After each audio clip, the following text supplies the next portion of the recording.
you know me.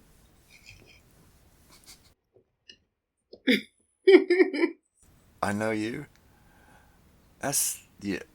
I know you quite well. Do you think there are aspects of you I don't know about yet? That's a good question. I mean, let's just say if there are aspects about me that you don't know about yet, then there are probably things I don't know about myself either yet. Actually, should we say hi, Marilyn, and that sort of thing? Oh, hi, Dave. Hi, Marilyn, and welcome everyone to this podcast. Like that was just a discussion we had before, so I don't. I hope you guys didn't listen to that because, like, we're so unprofessional, really.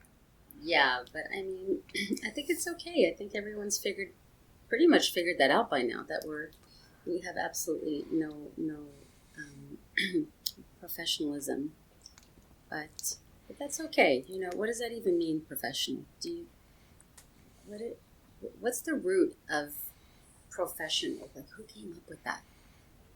Do you think It, it's the same people who put like the government and the military and police and school systems into place? well, Same people. it sounds ancient. I mean, it sounds like it's like your profession. So you might have been like I don't know, a weaver or a farmer or some sort of artisan in the old days. I don't know. You're right. That would make a lot more sense than what I just said, which was not related.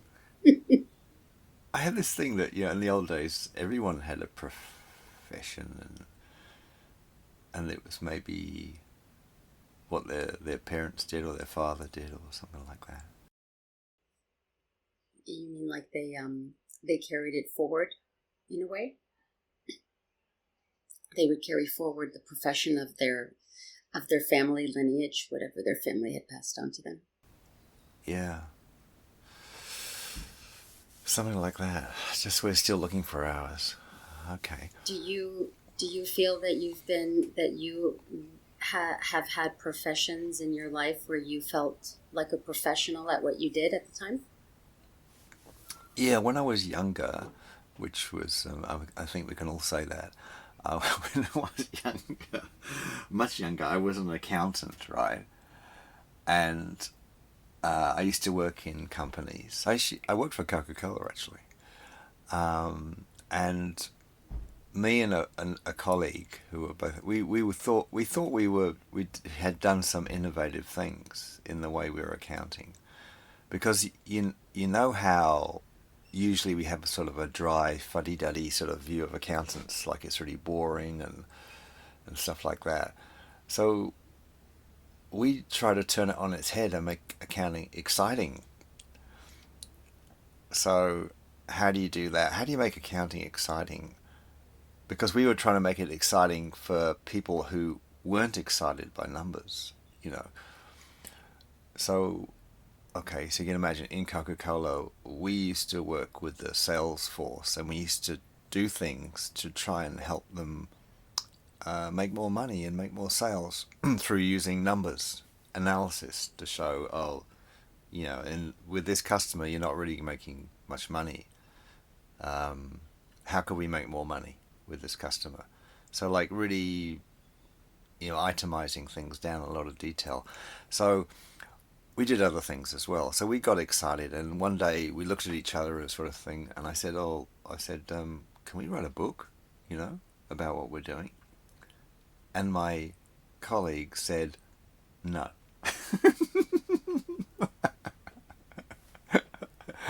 But at the time, I thought I had something to offer. At the time, like I felt like I knew I was a good accountant.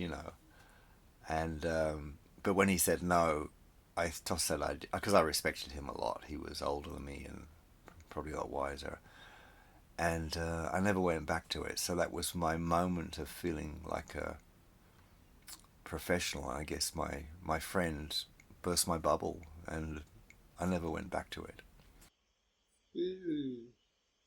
Interesting. Well, there's something in what you just said that caught my attention. I'm just going to catch it before I forget. You said that your friend slash colleague, that he was older and probably a lot wiser. Yeah. And is it okay if I say something about that? Yeah, I think so. I'll tell you after you say it. You'll tell me after I'm done saying what I have to say, if I can say something about that. Okay, so the first thing that came to my mind is, maybe being older doesn't necessarily make us wiser, actually. Oh, yeah. Yeah, yeah. I'm not sure about that one anymore. I did make that assumption in the past about people also. I often thought that if a person was older, they were wiser, especially when you're growing up. There's the whole, it is very much implied that the elders need to be respected, right? The elders know better. Your parents are older and you need to respect them. You live under my roof, then you better respect me. So there's this whole hierarchy of like, because I'm older, I have more rights over you. And that makes me a smarter person because I've lived more and I just automatically know more than you. But I think now we can see that that's not always the case, because maybe a person who's had a lot more experience than us and is older, they've been through different life situations and life circumstances, and maybe they haven't necessarily evolved personally. Yeah. Maybe they've evolved professionally, like you said, like we were talking about. Maybe they've done really well in their life. Maybe they've been very successful with making money, acquiring properties, a home, cars, family, and all that. But I think there's another aspect which you and I talk about often here is, I don't know if I want to necessarily use the word spiritual, but I guess for lack of a better word, we can use that right now. A person who's maybe evolved spiritually. You kind of can see that if a person hasn't spent a lot of time on that or spent any time cultivating that aspect of themselves, then then I guess wisdom can carry different meanings. Maybe. What do you think about that? Yeah. Because when you were talking, when you first started replying, I was thinking, oh, yeah, that's right. The 60s happened. Because I was born in 1955. Right. Okay. And so I was sort of like 10 in the middle of the 60s, when it was like, I guess there've probably been lots of social revolutions in history, but the 60s seems like a massive earthquake, like it just shook up things so much and people started rebelling against their parents. And so I think it's like you always had this image, if you watch like the old American sitcoms from the 50s or something, if you go back and watch those on YouTube or something, you see like you better ask father, you better ask your father, and father's sitting at the head of the table at dinner time and blah, blah, blah. And, he comes back he's been in the outside world, but she's been to the shops, the mother, and played cards in the afternoon with her friends and stuff like that. And, like, she hasn't seen the outside world, but he's been out exploring at work, so he's been learning stuff, it's incredible. Yeah. That's true. But the 60s like shook all that up, and it happened in my family actually, because I had three older sisters, so there were four of us, me and the three older sisters, and I think a couple of them especially were quite rebellious as teenagers, and they used to have massive fights with my father, huge arguments. And then my mother's attitude, I think, was, oh, you better listen to your father. Yeah. Sort of thing. Yeah. Yeah, that happened. Is it that what you're saying, like that, like the father was like the authority figure? Yeah. In a way? Yeah. Yeah. Yeah, that makes sense. My dad would often tell me that when he was little, and my dad was a troublemaker when he was little, and his mom would say to him, "Wait till your dad gets home.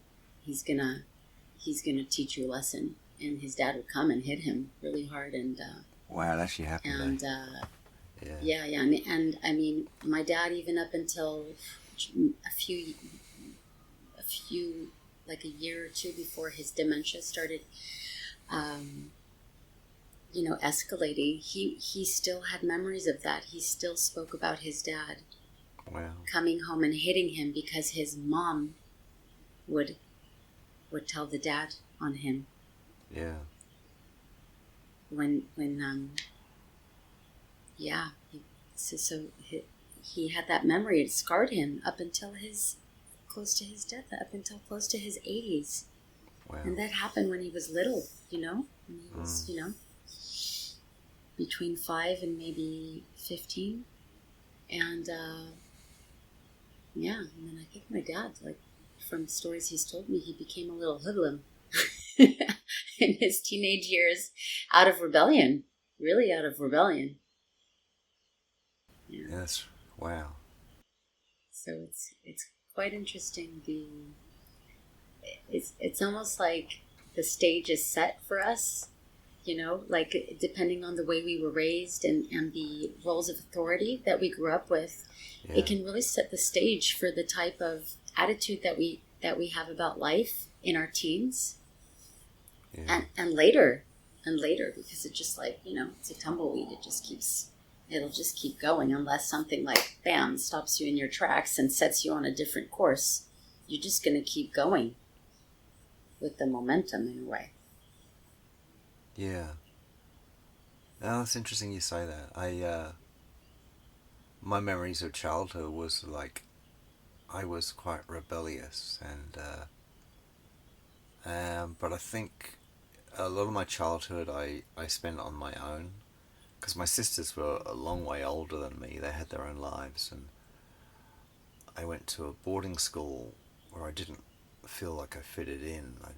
I hated school. I really disliked school. Like the whole 10 or 11 years I was at school, I just disliked. So I was like a unhappy boy who was living in his own fantasy world.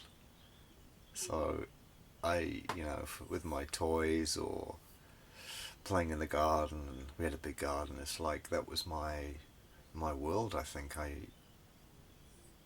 books and things like that. It's like without my imagination, I think I would have really suffered more. It gave Mm, me an escape, definitely. yeah, I know.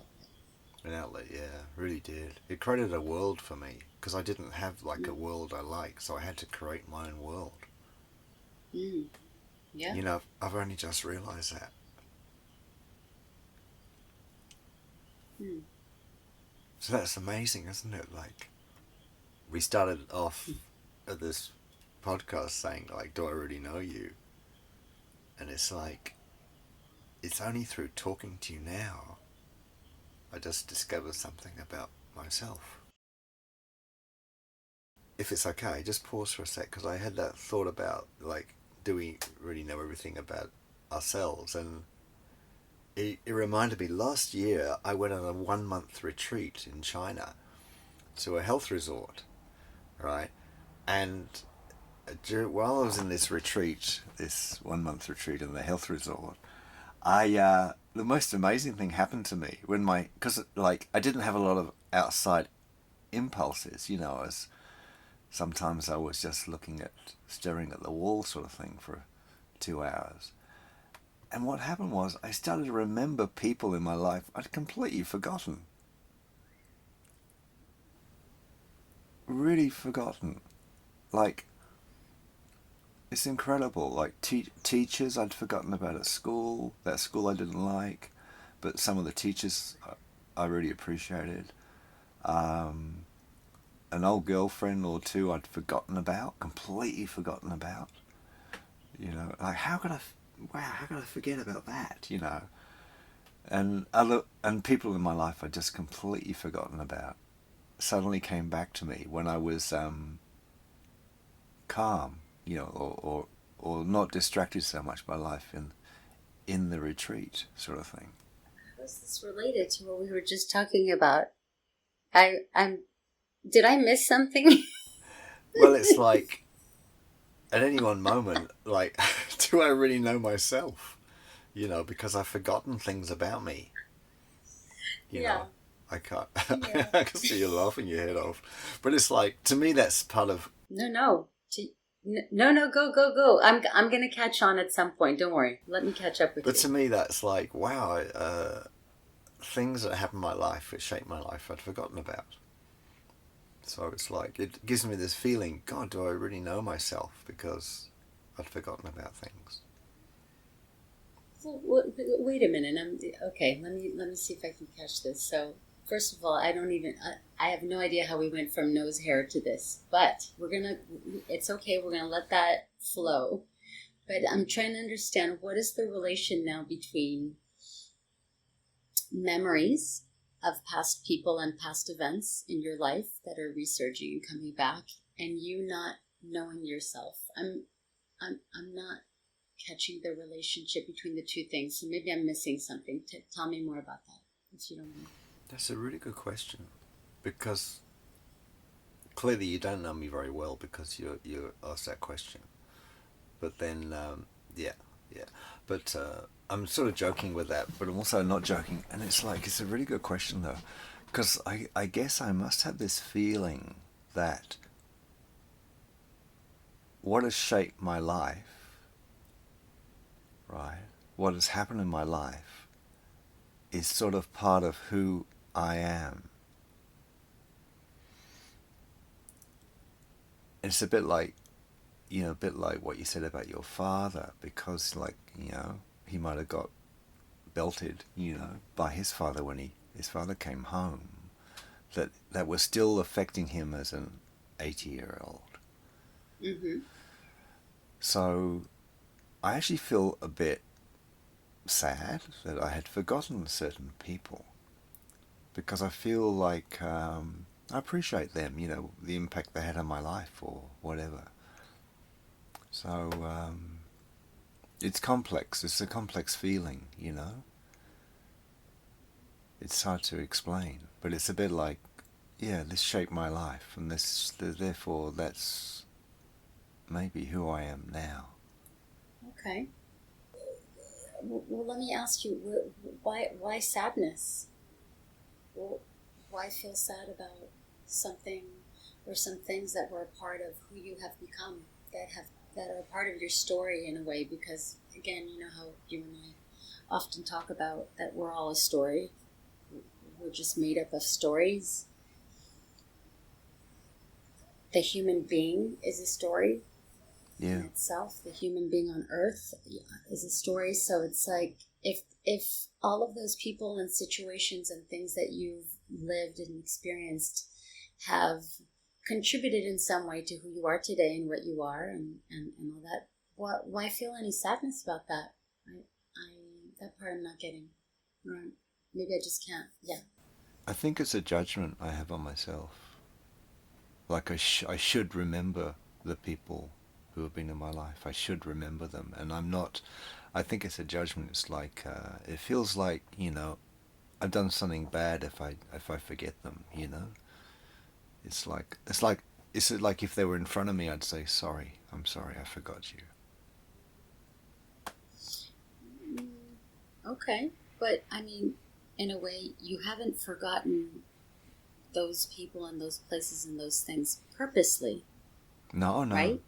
It's just a very natural mechanism of the cognitive mind that that seems to need to forget some things, maybe to be able to contain more information. Because can you imagine if our mind was able to retain all of those memories of all the things that have happened to us in this lifetime, and that we had like we had all those memories available to us, like that they were right then and right there at all times for us to extract from. That would be a heavy load on us. to have that available, unless our mind worked differently. And there are people who can remember dates, times from 30, 40, 50, 60 years ago. There are people who have that ability, very few in this world, but there are some, from what I've heard. But I'm trying to, I'm hearing what you're saying, and I'm taking it in, and it's valid, by the way. Like, what you're saying is completely valid because it's how you feel. And so there's nothing incorrect about how we feel about things. It's just how we feel, and how we think. But in a way, I just like, for example, it's interesting we're talking about memories, because I have a friend who invited me to join her for a concert the other night, and I went and heard this musician who I had never heard of before. I think he might be Australian. He didn't have an Australian accent. His accent sounded a little bit more British, but I think he's Australian. His name is Ry, R-Y, and then X. And his music is very difficult in a way to explain. It feels very ethereal. And when the concert was going on, and I was taking it in, I just all of a sudden had a flood of memories of people and places that I had completely forgotten or not thought about for years and years and years, like 20, 30, 40 years. And it was so interesting that it was the music, it was the sound waves, the frequency of his music, this person's music, that was evoking those memories. And I thought, wow, that is so profound. That's so interesting. And it brought a lot of emotion with those memories. It was a lot of memories of past relationships that I had been in, and maybe some of the circumstances of what happened when those relationships ended. And it was just like a flood of memories. And I kind of just really appreciated having those memories. It was just it was wonderful to just remember things that I hadn't thought of in such a long time, and to appreciate people in a different way, because I was such a different person before. And now, because of the person that I am now, and I think and see things a little bit differently, I was able to think of those people and those situations in such a different way, with just so much appreciation, and I had like a heartfelt gratitude towards them for what I experienced with each of them. And it was beautiful. And yeah, there was sadness. There was a little bit of sadness in there, of course, and there was emotion, and then there was kind of all these different emotions. But ultimately, I was just grateful to have those memories come through. It's lovely. Sounds... I can't think of the word, so... It sounds sweet, but it's not a complete word. It sounds like a wonderful, beautiful experience. Mm. That helps me as well. Oh, it's so fascinating you're saying it's music, because I had this situation many, many years ago where I heard a note in a song or something, just a certain note, and that note reminded me of an old relationship I had. The lady, it reminded me of her. Just the note. Wow. It was a very important relationship in my life, but I was just fascinating how, like you're saying, music can remind us of people. And I just say something because since I've been talking a bit to your friend Numa, like my friend Numa now, who lives in the USA. She's, she very much studies harmonics, and from her point of view, or just, I think if I understand her correctly, she sees that consciousness is sort of very linked to sound or harmonics. And she, because I was interested in, like the studying that I've done, I suppose, is both of us, we learnt, this is another topic, we learnt to like view energy, which when we asked, what this is, we were told by the, Paisa, where we were learning to view energy, it was the electromagnetic field. Yeah. And I don't know why, but when I came back to Australia from China last year, I got a sense of something much bigger in my world. And I started to get interested in what were the limitations we put on ourselves. And then, because I felt I'd got larger, so was I limited before? Like my feeling of life was more complete or more fulfilled. So I actually started to think about, I started to think about, oh, why is the speed of light a particular, it's got a particular speed, whatever it is, so it's fast, but so it's limiting.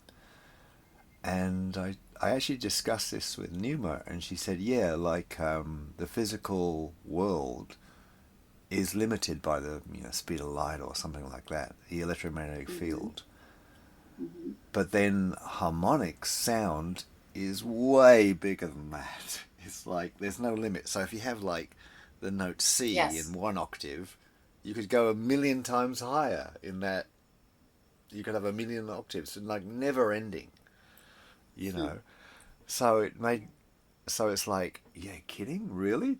So Numa said to me, oh yeah, you could imagine that the physical body, the speed of light, electromagnetic field is like 2% of consciousness. The other 90% is harmonics. So now, I'm going around in a big circle, but now when you're talking about these memories flooding back, and when you go to this concert, and like how I remember heard just one note or the tone Yeah. reminds me of a important person in my life, really important, that, wow, that makes sense. Because we must have some link to harmonics or something. Yes. Yeah, absolutely. That makes complete sense because I had never heard this person's music before. I was completely unfamiliar with his music. Yeah, I had never heard it. So what was it in this music? So it was not the music. It was like you said. It was the tone, the notes. Yeah. There were particular notes combined together that were evoking memory. And I mean, oh my God, we could so go down the rabbit hole here because, it's true because it's just amazing how, we're made up of water and water stores memory and DNA is non-local. We know it now. It's been proven by scientists that DNA does not just reside within our bodily system and our cells.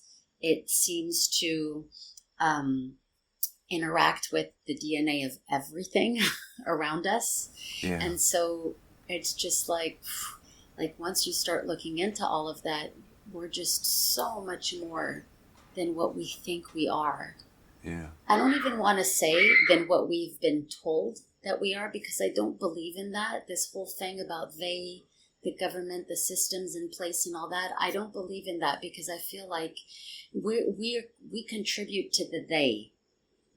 So if we contribute to they, that means that if I say they, I'm talking about myself also. So Yeah. I like to take responsibility that I have just a bigger part of, like, for example, how do I go back to reel this back in? So like I was saying, like it would be easy for me to say what we have been told, what they have told us. So there's no they. I just, what I tell myself is that, okay, I have been brought up with a certain type of belief system that the world is like this and we're made up of this and when we're, but for some reason there's something in me that is being drawn to different types of informations, and it's a more expanded view of what we are. And so it's just, it opens my world to understanding that like our knowledge is unlimited. It'll go as far as our mind, explores, basically. So, how do I say? I think I went in a little bit of a little spiral here. I think you're saying that. Okay, yeah. I mean, we're both doing that today a bit. We're like free thinking and like we're saying something to each other and then we're going. But I think I was really relating to what you're saying because you're saying, okay, all these ideas about things, this and that, and all these different ideas, but you say you don't think of maybe if I can tell you how I understood what you said, you don't think something's doing something to us because in a way we're all one, we're all they, so it's like exactly it's me doing something to me, Yes.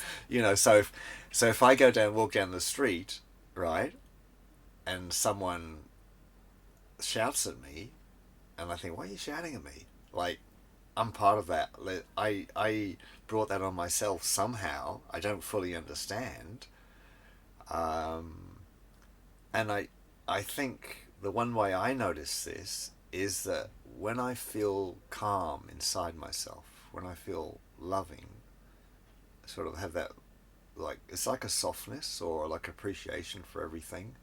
And then I go on a train trip or something, which I do regularly because I use the trains a lot and public transport. Like, it seems that everything's smooth, People are very friendly and all this sort of stuff. But when I'm a bit like not so happy inside, I find things are a bit more bumpy in the day. Things don't go so smoothly. I might miss a connection, or some people might sit next to me are very noisy, or I don't know. It doesn't. So it's almost like my inner state seems to reflect my outer state, sort of thing. Something like that. Yeah. Yeah. I see what you mean. And I really love what you're saying about they, because, I mean, it was on a previous podcast that I had this situation where I was standing, in a garden, in a public garden with 3 healers, and when I started to talk about something about watching about drugs and things on TV, they said, "Oh, we're not watching that. It's bad energy. Keep away from that." Yeah, keep away from that. And I know there's all that healing type thinking, which is saying, "Oh, you got to protect yourself from the bad energies and things like that." And yes. When I think about it logically, some people might be very valid because they can't take it all. They can't, absolutely. They whatever they it's all like they've had some experiences which have created that feeling. I've got to keep away from that. That sort of stuff. Yeah. And that's very valid, by the way, right? Because very valid. Because it's true. We can merge. We can merge with information. We can merge with things we see. Yeah. Things we feel, because if I can just say this part, because I'm gonna lose it. But wait, you were gonna finish something. Sorry, I cut you off. No, you keep going. You go. Well, I was just going to say that in a way, so you and I, we talk about that we come from a field of oneness, right? We originate from one field of energy that then, basically something happened whether it's the Big Bang or something happened that basically, burst us into all these different fragments and aspects of each other, right? Right now, there's 7+ billion people on the planet. And we know fundamentally we originate from one source of energy, but we have become fragmented in all these quote unquote supposedly different aspects of each other because of our skin color, how we speak, where we're from, where we're born, our religion, all these things that that basically just give us the sense of being separate from one another. But we know fundamentally we come from one core thing. So in a way, like the most evil things happening in this world to the most beautiful things happening in this world in terms of consciousness, right? We have it in us. We know we must have it in us, because if we come from the same source of energy, we are made up of the same. And it's just that maybe throughout time, because of the decisions and choices and experiences that our ancestors went through, and how they dealt with things and how they faced things, that their tendencies went in certain directions. And because of those tendencies, we were born with certain tendencies, because we're an effect of their tendencies. We are the descendants of our ancestors. So we are carrying their tendencies within us, right? So to me, it makes sense when a person, rejects or negates something.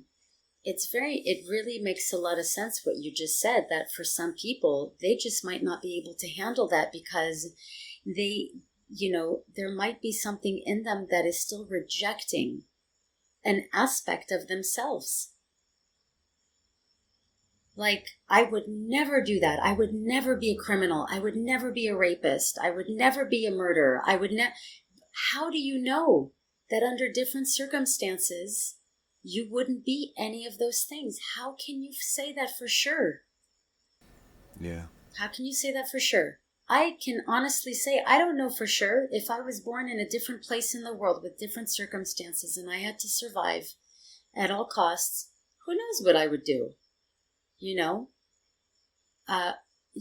And I just happened to be born into different circumstances where I was given some fundamental lessons about, doing things in a correct way or non-harmful way. And I won't even say that I'm lucky, because I don't think it's luck. I just think it's a consequence of what we come from, where we end up going. Just like, for example, I'm going to even take this a little further, because let's just go down a deep rabbit hole today. Let's just do it. But I'm thinking, when we pass on, when our heart stops beating and our lungs stop breathing, and this body no longer has conscious life force within it to keep living, okay? And if, we were plugged up, they would say, okay, this person is flatlined, and they're pronounced dead, right? That state of mind, whatever state of mind, let's just use myself for an example. Let's just say, okay, I'm pronounced dead.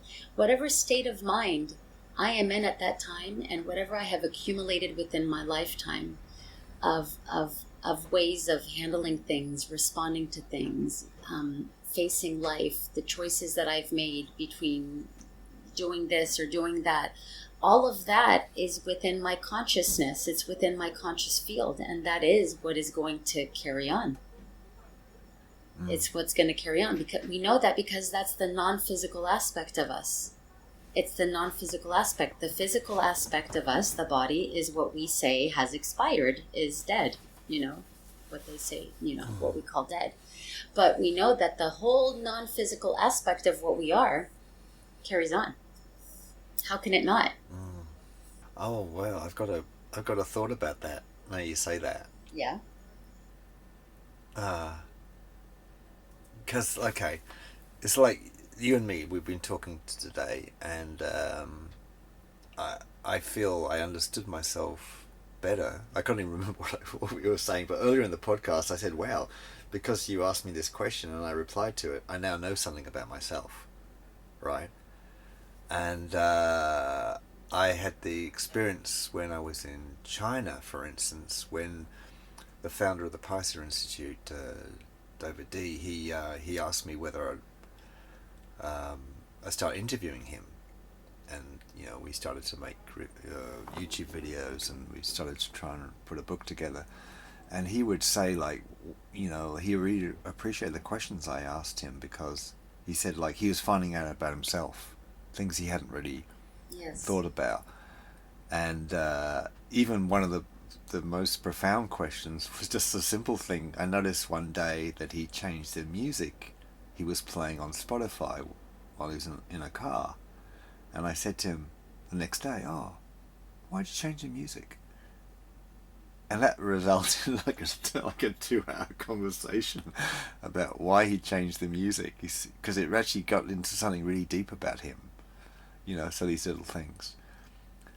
So why am I telling you this? Because I'm wondering in our lifetime we have certain experiences which are going to teach us something or find out about us something, but in another lifetime it might be different. So it's like it may not be the completeness of us. It may be a episode or a chapter. Well, like in the series that we watch all the time. Yeah, but let's not mention that again, because my very close friends didn't like that so much. It's like, I know podcasts are not going to please everyone, but she said, "Oh, you spoke so much about Teresa Mendoza." Yeah. It's funny. So episodes. Episodes. We're all episodes, aren't we? It's. Okay, we could. So, what episode are you?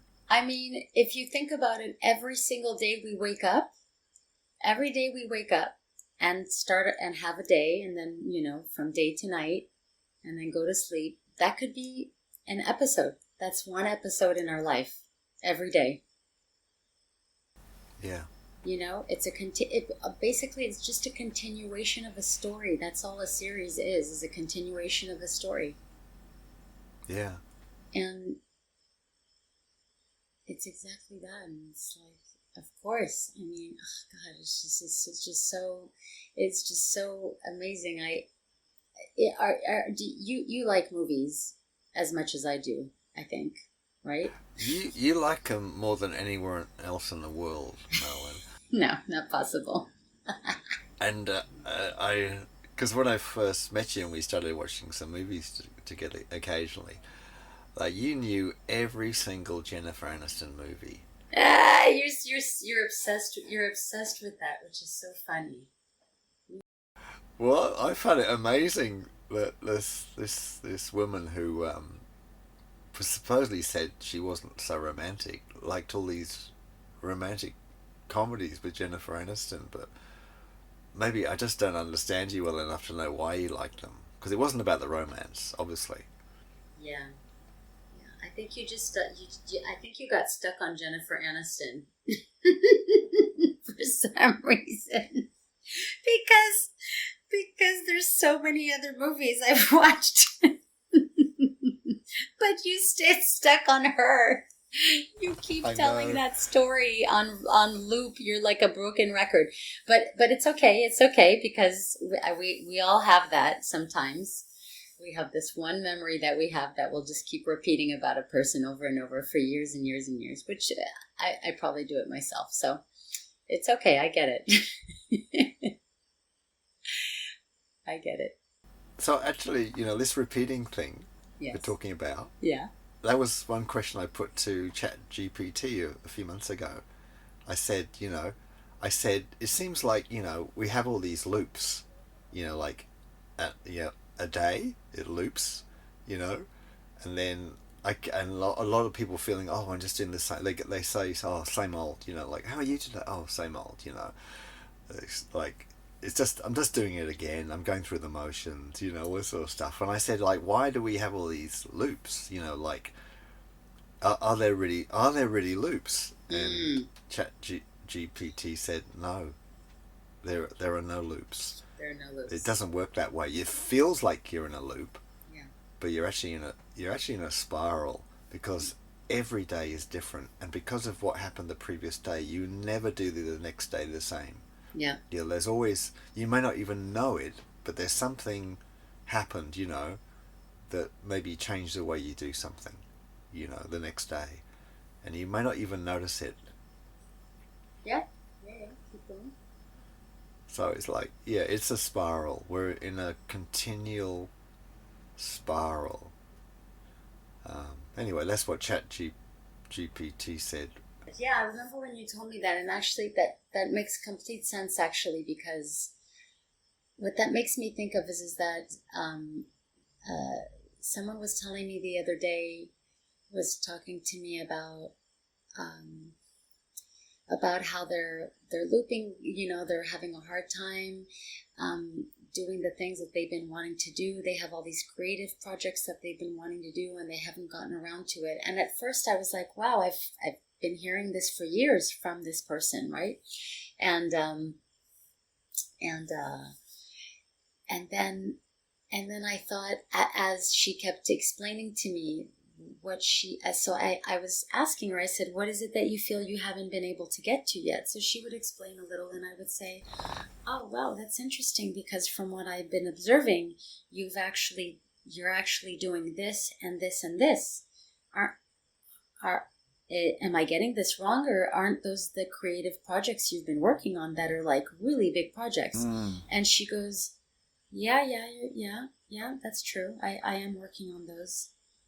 And I go, yeah, you're working on them actively. And she goes, yeah, I was just on the phone talking about one of them for about 4 hours or 3 hours on the phone with someone. And I go, wow, okay, so do you still feel that you're not getting to those creative projects? Because from my viewpoint, you have been doing a really big one right now that you're very active in right now. And so it was interesting, because what I realized while we were having that discussion is that, yeah, it was not a loop. The thinking that nothing new is happening is the loop. But Mm. but what was actually happening wasn't. Mm. It was the perception that was looping, if that makes sense. Yeah. Yeah? Yeah. Yeah. So it was like, wow, how interesting. That it was just the perception. But as soon as there was kind of like an outside viewpoint that was introduced to the loop, to the perception, Mm. and said, hey, have you looked at it from this angle? It broke the loop. And it turned it into something else, into another shape, in a way. That makes sense. It's fascinating, because I wonder what the purpose is of the feeling we're stuck or in a loop. I wonder why we need to have that, because it's so common in this world. Like one of my best friends here in Australia, she feels she's not achieving enough. Like some people say procrastinating and things like that. Or laziness. Yeah, well, she's not a lazy person, but she yeah. Not her. I'm just saying, aside from procrastination, that's another reason people give. Or the other one is like, I think with her, she may get distracted. She may do a lot of smaller tasks, but maybe not the big things she wants to do. So it's like distractions. We're in the world, the time of distraction at the moment. It seems that way. Yeah. So we've been challenged, maybe at the moment, to what do you really want to do? Like maybe this is what's happening. Is that we get all the like the social media and all the things, and you walking down the street noticing every little piece of dust.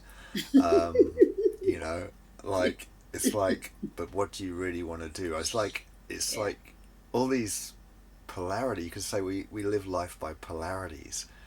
So if we're stuck, it's like feeling stuck. It's like a polarity. So how do we loosen up? Yes. And things like that.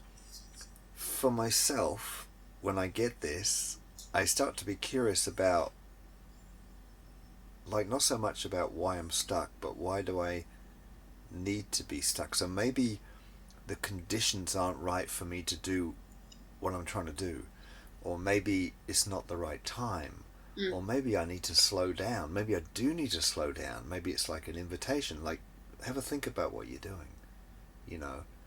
Like I think we tend to say, because we have these negative thoughts, that's how we live. For many, it's like so common for all of us, not just many of us. I have my negative thoughts, of course, and it's like It's like, oh, I shouldn't be not doing this, Yes. instead of saying, oh, I wonder why I'm not doing this. Like looking at it more curiously, you know. Maybe it's a block because it's not what you're supposed to be doing. You might be doing it, for instance, with my life. Like it's always been the other people are doing stuff which I should be doing. Yes. Oh, that's a big one. That's a big one.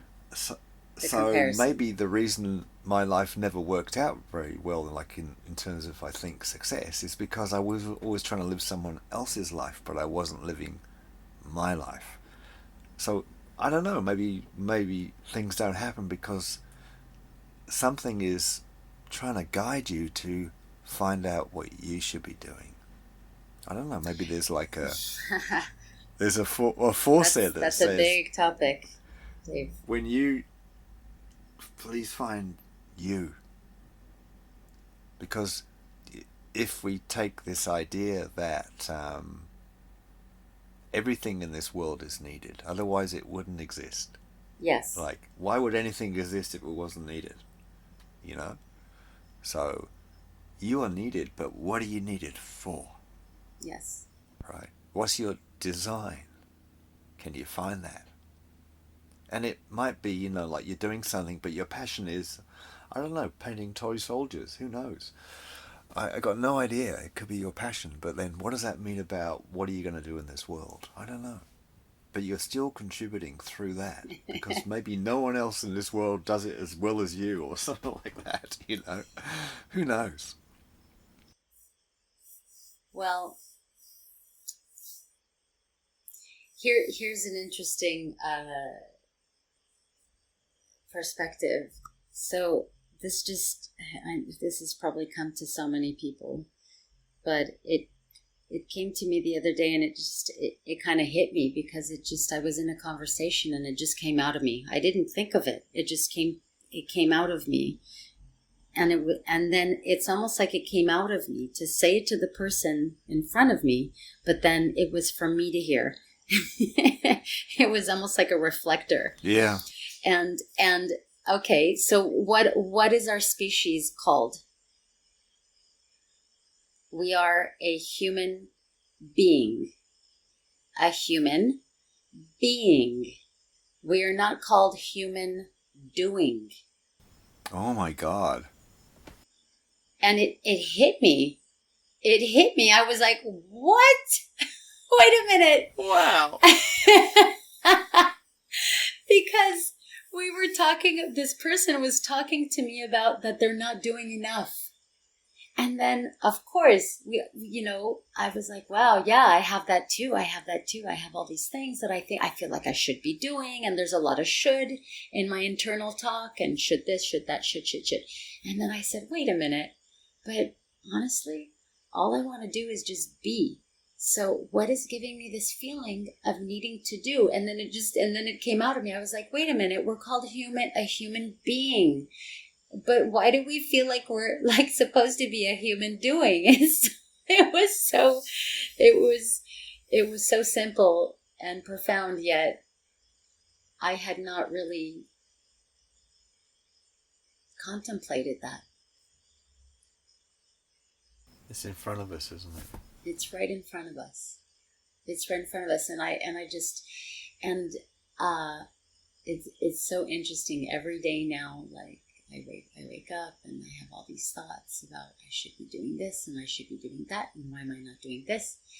And then my mind gets scattered, and then I go, okay, well, why don't I just quiet my mind for a moment and then just see what I'm drawn to doing. And I've been trying to practice this more and more. It's just like taking a breath, quieting my mind down, and saying, what would make me happy to do right now? What would feel good to me right now? Right now, what would feel good to do? Not because I have to, not because I feel like I should, not because I'm feeling some pressure from somewhere or someplace or someone, but what would really genuinely just give me a feeling of ease in doing right now. And I try to do that. And it's really been quite amazing what comes from that when I do that. Yeah. You got an example? Well, just I could just call it like a flow state. I feel more in flow. Oh, yeah. I feel more in flow. You know, yeah. It's just, and when I do that, I find that these beautiful little experiences happen that open me up and give me an opportunity to open my heart and to just observe things in the world that I don't really look at so much. Maybe even just paying attention to little things, just little things, even a crack in a sidewalk that I wouldn't have looked at before, or looking at a little insect or an animal, or the way someone is behaving in the street, someone who doesn't seem to be doing well, and I just look at them with no judgment. I just look at them and I just stand there to be with them, and through what they're going through, and I feel this presence and oneness with everything when I get into that flow state, and it's quite amazing. It's simple, but it's amazing. So what's your... Because I notice also some things I do seem to like open something up for me to get me into a certain state, Mm. you know. So what is it?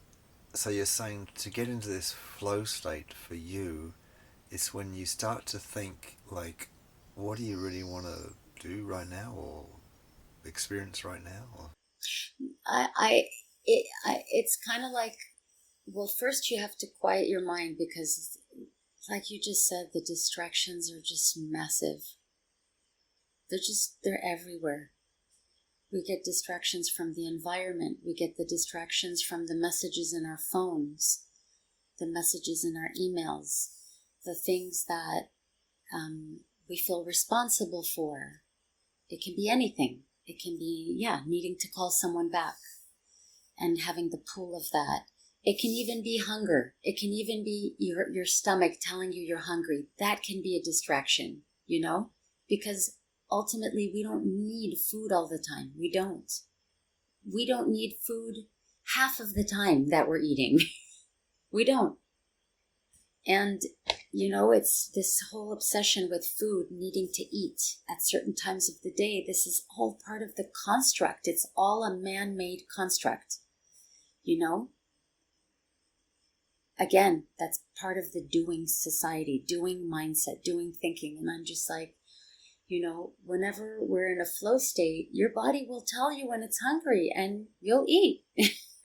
Your body will tell you what it needs. Your body will tell you what it needs. But the most important thing that I'm finding is to quiet your mind for a moment. So I'm really trying to do this. Whenever I feel scattered or pulled by different things, I try to just sit quietly, even for 5 minutes, and just quiet my mind. And then in that state, in that quiet, still state, it's not easy, by the way. It's not easy for people who have a busy mind, like myself and like a lot of people. So you really have to just sit and breathe and just give yourself a moment and tell yourself that whatever those things are that are pulling you, just tell yourself that for 5 minutes, they can wait. All those things can wait for 5 minutes, which they always can. Even if you're late to work, that can wait too. I can always call my work and say, hey, something came up. I'm going to be late. End of story. Done. We can do that. We have to create the space. No one's going to create the space for us. We have to create our own space. So the first thing is to just quiet the mind, put those things on hold for a moment, and then just focus on breathing and staying still. And in that stillness, what I found is that what happens is that it creates some spaciousness in the mind. And when some spaciousness is created in the mind, you can access a flow state And the flow state for me, for what I'm experiencing, it's just a state where we are more in the being and less in the doing. And we're Yeah. allowing our body to tell us what it needs from us, because our body has the highest intelligence. It has the highest intelligence of all.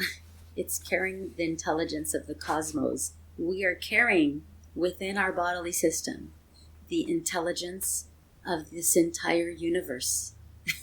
Mm. We are made up Mm. of the same elements that make up this universe. And we're carrying it around, not realizing that we are walking around with the highest of intelligences. Yeah. Can I just ask you something about this? Because I wonder, because um, I think, I mean, if I go back in your life, you're like 5 years ago or something like that, you used to have, some panic attacks and things like that. And I feel but maybe I need to ask you, you seem to have less of those now. So I'm wondering, like, are you less anxious? Because for me, there's a link between like anxiety and maybe having that flow status. Like, if I'm very anxious, like I'm going to be thinking, oh, I should be doing this, I should be doing that, like, oh, I should get back to that person or something like that. So it's very hard to settle. Yes. So I'm wondering, have you had a reduction at the same time in your like anxiety? Mm. Yeah, that's a good question. Yeah, I definitely have a lot less anxiety than I did a couple of years ago. Yeah, the panic attacks have subsided for over 2 years now. I don't, I can't remember the last time I had one. It was maybe between 2 and 2 years. I'd say over a little over 2 years ago was the last time I had a panic attack. 3 years ago. The one, the kind of panic attack where I'm hyperventilating and I feel like something's gonna kill me, or something's coming at me. That kind of panic, I haven't had in about 2.5, 3 years. And I used to get them all the time, as you can maybe recall. I was getting them very often in China and Hong Kong. And then when I came back to LA, I was having them as well. But yeah, it's been a while, and I would say there's many contributing factors. Of course, going to Picer, doing a lot of energy work, understanding how we are electromagnetic beings, and we're interacting with everything. We're interacting with our environment, with people, with the land that we're on, with lands that we've been to before, lands that our ancestors come from. We are electromagnetically entangled with so many things, and once I started to understand that and understand the importance of me needing to change my tendencies, and I started to work on those tendencies, which had to do with my mindsets, the way that I think, the way that I responded to people, the judgments that I had about people and situations and all that. And once I started to adjust those things more and more and really put those changes into practice, adjusting my mindsets, my anxiety and my panic attacks reduced significantly. Mm. So you're saying that, like, you mentioned judgment, so Mm-hmm. like I think, yeah, I used to feel the force of your judgments. I was quite scared of your judgments. Like, go back 5 years or something, and that didn't help either of us, I don't think, because I didn't reflect back to you. I just sort of suppressed. So sometimes the greatest gift you can give to a friend is like tell them what it's like to be with them in a way, if they can listen. And even sometimes they might not listen, but a year later they might say, "Wow, what you said to me a year ago," or, It's really amazing. I'm so glad you said it. But at the time, I hated you for saying that. You know. But you did tell me, Dave. You did at different intervals. You were able to sometimes tell me. I would ask you. I would ask. Yeah. I would feel like you were holding back or something, and I would ask you some questions, and then you would tell me. You would say, "Hey, I'm feeling really judged by you right now," or the force of what you just said right now made me feel judged, and so you did start sharing with me, and that was really, really helpful, actually, really helpful. Um, and it's exactly what you just said. Sometimes my ego would get triggered, and on in the moment. But you gave me a lot to reflect on, and I'm so grateful for it. I think that's why our relationship, our friendship relationship, whatever you want to call it, um, is is so meaningful to both of us. I would say, um, because we've really gone to places that have been difficult, really difficult and challenging on both sides. You've challenged me immensely, and I've challenged you immensely. But we always somehow found a way to come back and talk about it. Even if we needed space for a while, we would take it, but then we would finally muster up the courage to talk to each other about it. Yeah. In fact, that's a really good thing you said in a way, because I think for me, and I think for I guess for a lot of people, they could be worried about saying things to people Mm-hmm. because they think, oh, maybe they won't like me anymore, maybe they'll leave me, like maybe this will be the end of our relationship if I say this. But like you came together for a reason. It's like a tractor beam or something, like two spaceships linking up in space and coming together. Like the link's strong. So it's like even if you upset someone, they're likely not to go away. They're likely to come back. It's like it's yeah, or they can do. I mean, they could go away as well, but like I guess it depends. That it's a difficult one, but I think they're more likely. I think, in my experience in life, people are more likely to come back if they've got strong links. So, like, I went to China for like basically 11 years, and I was only back in Australia for a few weeks, and a lot of people I lost contact with, but it's funny how they sort of come back, you know. Yeah. It's really interesting. And when they come back, it's like, oh, like hanging out together again and things like that. It's like strong links, and even people, in different countries, and talking to them. So, just on this distraction thing, I tend to try something now. I don't always do it, but if I feel like, even like I get a ding on my phone, I think, oh, who's that, or what's that? I try to leave it. Yeah. I try to experiment with leaving it as like, just leave it, because just trying to invest and just trying to check a bit. What am I doing like that? What is causing me to do that? And it seems to be like some sort of anxiousness or something. That feeling anyway. Mm. So it's like I like to. I guess I like to experiment a bit and try out different things, or especially the one where now I notice I'm planning ahead, and it's like, and it feels too much. Like, why are you planning ahead? Just see what happens. Just try and just let it flow Yeah. and see what happens. Yeah. But um, Not easy. I think I'm feel similar. But not easy. I think I'm similar to you because my anxiety was out of control. I didn't have panic attacks, but I couldn't sleep, and I had a lot of rashes, I think, which are linked to my anxiety and things like that. I was unstable emotionally. I know I cry now. Like, I felt like crying during this podcast when you talked about our friendship. I felt not like I was going to cry, but I could feel emotion coming up, when you said about our friendship. So, So also, it seems for me to be linked a Mm. lot to anxiety. Um, yeah, and I know, like we've been talking now for almost like it's Yeah. our 20 minutes or something.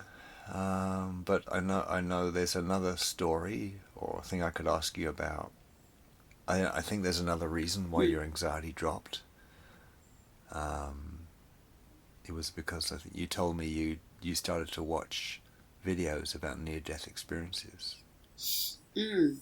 Yeah, yeah, that's another, and that's been another factor as well. I think we talked a little bit about this on one of the other episodes also. Oh, we did. Okay, we I done had that brought, already. Oh, yeah, maybe.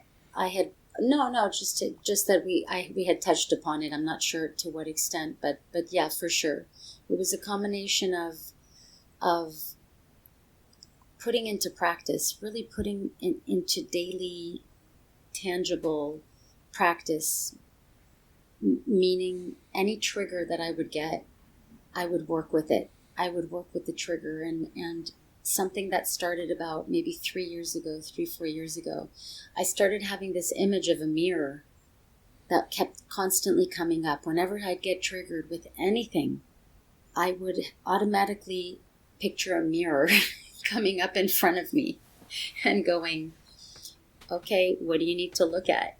You know, because whatever that person is doing, they're just being themselves. They're not doing anything to you.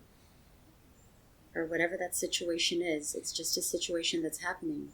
But what is your mind doing about it? What's your mind doing about it? So it was a combination of using the mirror as a way of looking inward and seeing what I needed to adjust within myself. And then, yeah, like I said before, and like you just brought up again, it was starting to look at, listen to dozens and dozens and dozens of near-death experiences and hearing about people leaving their bodies and where their conscious mind was going, and really talking about the experience they were having when they would leave the body. And it was almost like, you know how a lot of people are saying that we're remembering things now. We're remembering things from our past lives. We're remembering what we really are. We're remembering what we are at the level of our soul. Yeah. And so it's almost like listening to those near-death experiences. What it really did is it helped me remember. It helped me remember that we are a soul having a very, very temporary experience in a physical body that is made up of the intelligence that makes up this entire universe, and that we feel so limited because we have this expansive soul, right? That's unlimited and eternal, and it's squished and squeezed into this little body, which it reminds me of what your sister said to you. Remember? Do you remember what your sister Penny said to you about that? No, I've forgotten. Thank God you're here to remind me. She said something to you about that, about like that something about how it's amazing that our soul could fit into this tiny little body. Remember? No, I can't. Oh God, that's terrible. Thank God you're here.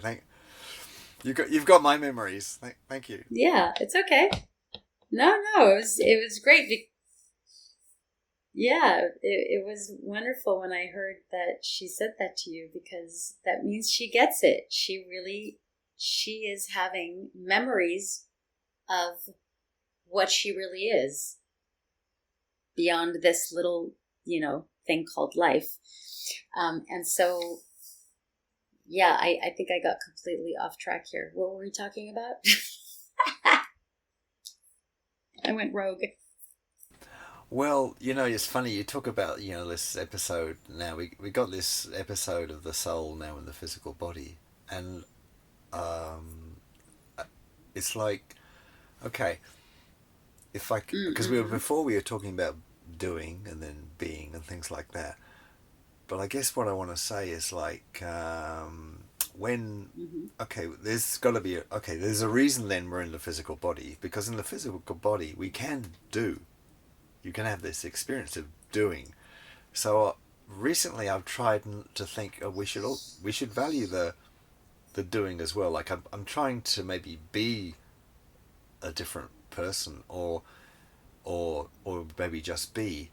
But the way I think about it Mm-hmm. is like, say I make a cup of coffee, right? Yes. Like, but how am I being while I'm making that coffee? How am I being while I'm doing? How am I? So you, Yes, yes, yes. yeah, it's like putting it together. It's like, am I respecting? Am I? So that's one example, but I can tell you one which is, I don't know why I shouldn't have said cup of coffee. Let's start again. I give you a better example. Crossing the road. Okay. Okay, I've started to change how I cross the road, right? Because I watch people who come up to the pedestrian crossing and just walk across and expect the cars to stop, you know? And I think that's a bit aggressive, you know? So I looked at it and I said, okay, I changed the way I do it. So now I watch the traffic, you know? And when there's a gap, I cross the road. Yes. So I'm not trying to sort of impose myself on the traffic. So I notice my being has changed. I'm Mm-hmm. trying to be in relationship with the Nice. drivers. I'm really trying to do this. And okay, you might say, well, you're going to stand there for half an hour and not cross the road? No. No. No. But what would be wrong with that? That's a very good point.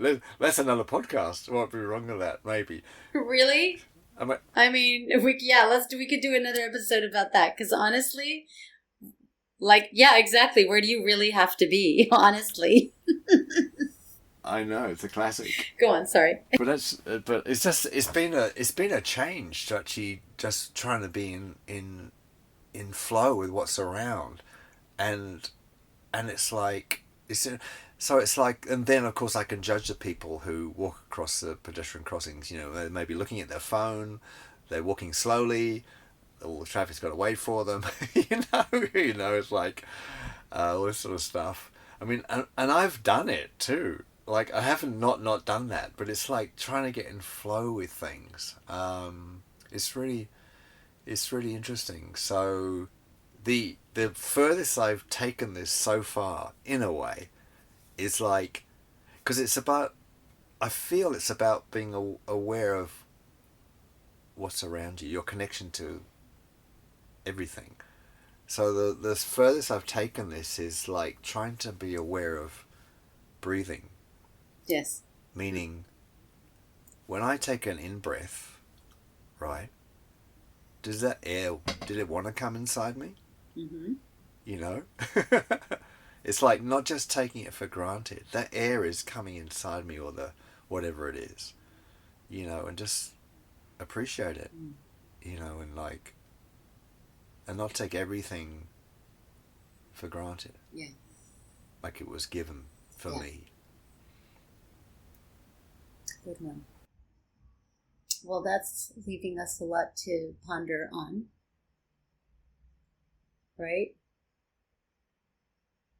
And yeah, let's leave maybe on that note that we can just think about all these things like breathing and eating and walking and interacting with the world and how we interact in the world, how it's just all part of our experience. And, you know, there's no right or wrong here. It's just, we're just trying to understand ourselves better and understand this experience here so that we can maybe be more in flow and more in harmony with the experience while we're here, in a way. Would you say something like that? I would say something like that. You said it really well. Yeah, I'm glad you said it because I don't have to say it now, but you said it very well. You can say it too in your own words if you want, Dave. So that, you know, you don't feel any like bitterness towards me. Well, actually, it does evoke that. You evoke something in me because I think it's like, what did you say? You didn't even hear what I said. No, what did you? I didn't hear you. I said you can say it in your own words, so you won't feel bitterness towards me. Oh my God, you and your assumptions. Because actually, that's a funny thing you say, because like sometimes I don't know how to say things, so another person can say it, and it's almost like they're teaching me. It's like, so I think we can be taught by other people, how to think about something or how to say something. If it's not in my program, I don't know how to do it. So I actually appreciate the way you said that, and it helps me think of like that flow or bounce with everything around us. It's an incredible feeling. And even the most difficult things, like the most angry person, or I don't know, cold, wet, rain. I don't know. How can we flow with it all? You know, how can we be in flow? How do we do it? Well, baby steps. Baby steps. Yeah, you're right. Yeah. I mean, I find that even stopping when I'm walking somewhere and I'm like walking to the bus and I'm late, I find sometimes that like I've caught myself so many times walking to the bus and being in a hurry to catch it.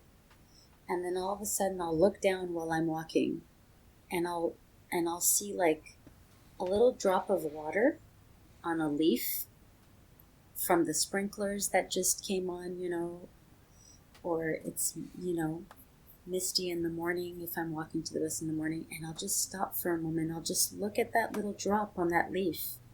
And just that moment that can last maybe, I don't know, 5 seconds, 10 seconds. I lean down, I look at it, and it like totally resets me, and that puts me in flow.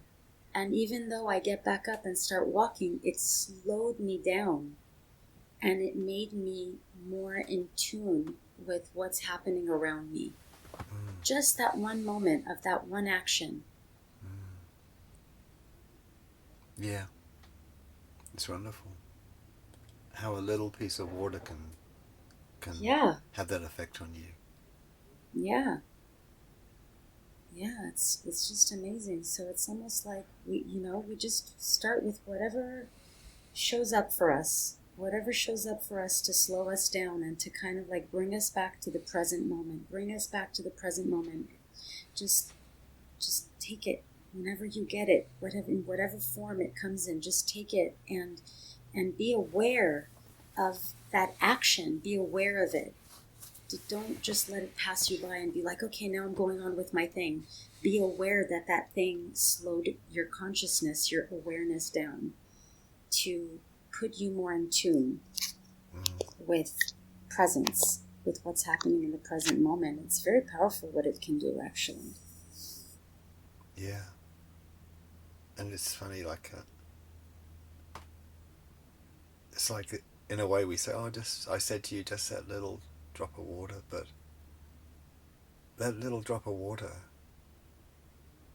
it could have been on this earth for 4 billion years. It could have been come from outer space. Yeah. It could have been Yeah.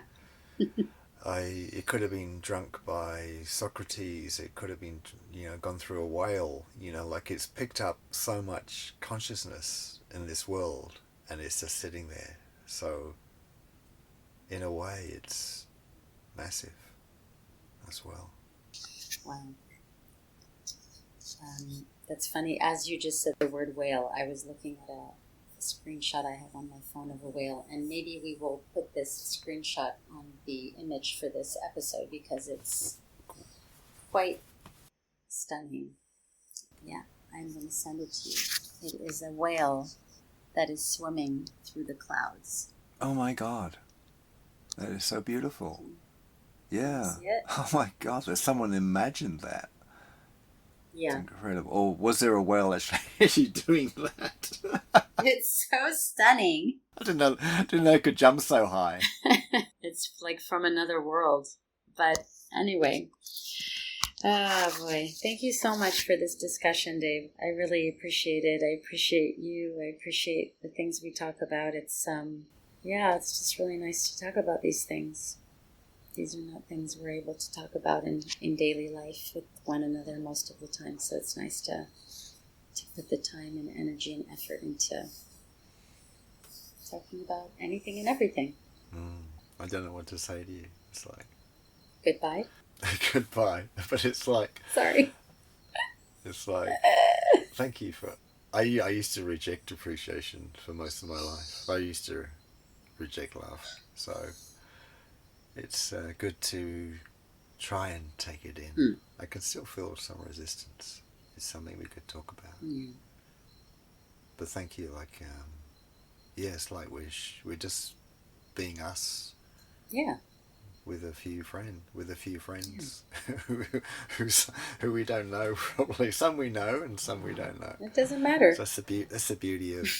No, it's like it's cool. I like it's really cool. Yeah. To and thank you for anyone listening to this. Like, thank you to be like a friend in our lives, and it's a beautiful thing. Yeah. Appreciate you. Yeah, it is. Being here while we babble away. Yeah. And yeah, if anyone ever wants to, ever has any input at all, I think there's an area on Spotify where you can put notes, or you can talk to us about it.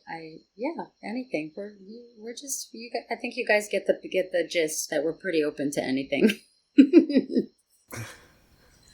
And also, like, I know some friends of mine have sent me messages and things like that, and that's cool too. You know, like you can do it both ways, and it's very helpful because sometimes those messages will end up as things we talk about. Yeah. Because you brought it up and things like that. Yeah. Toodaloo, everyone, and thank you, Marilyn. Bye.